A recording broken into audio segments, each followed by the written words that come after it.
তাহলে দাপরে দুই আর পেটাই তিন আর বলিয়ে চাই। তো বলি দাদা একের পরে দুই না হয়ে তিন কেন হইল? সত্য যদি এক হয় তাহলে দাপরে হবে দুই, ত্রেতায় তিন আর বলিয়ে যায়। তো বলি এই জন্যই বলছে যে সত্যতে দাপর বলি সকল ফুরাই গেল দাদা, এবারে চলে আসলো ফল বলি। যদি বলবে কেমন? তো বলি দেখো আমি তোমার একটা প্রমাণ দিচ্ছি, এইদিকে দেখো এইটা হচ্ছে আমার বহু, বুঝতে পারলে? মানে এ হয়ে তিন ছেলের মা, তিন ছেলের মা হয়ে দাদা আজ পর্যন্ত শাড়ি পরতে জানল না। এখনো এই লেখা পরে যখন মেলা কাটতে ঘুরে বলছে সালার সালার সালার সালার।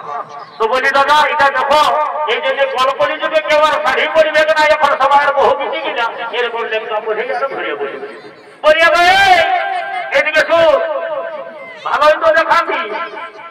তো বলি এদিকে ভাজে দে, তোর মতন তিন ছেলের মা কিনা কটা তোর রকম লেঙ্গা পড়েছে তো শাড়ি পরে পালা বসে আছে। বলি হব ওটা তো ঠিকই বলেছ। তবে বলি লকডাউন তো বাবা হাই ছিল 2020, আজকে কত হইল 2025। তো বলি 5টা বছর তোমার কোথায় গেল? তোমাকে তো ওইখানেই বলেছিলি যে একটা লাল পায়খার ভালো শাড়ি কিনে দাও, আমি ওদের মতো পহিনে ঘুরে বলবো। তাই 5 বছর হয়ে তোমার একটা শাড়ি কিনে দেবার মরাদ নাই, আর এদিকে লোকের কথা বড় বড় ভোটানি।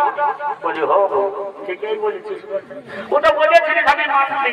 তবে তখন তো সব দোকান কিনা বন্ধ ছিল, এখন তো নাই, সব দোকানটা খোলাইছে। তো বলি যাই হোক যখন দোকানটা খোলাইছে তখন তোকে একটা ভালো শাড়ি কিনে দেবো। এদিকে যাবার সময় যখন একটা বড় দোকান পাবো আমিও তখন সেই শাড়িটা পরে নিয়ে আর সবার গায়ে গায়ে মুলি মুলি ঘরে ঘরে ঘুরে ঘুরে। তো বলি ঠিকই আছে, তাহলে আর বেশি দেরি করবো না।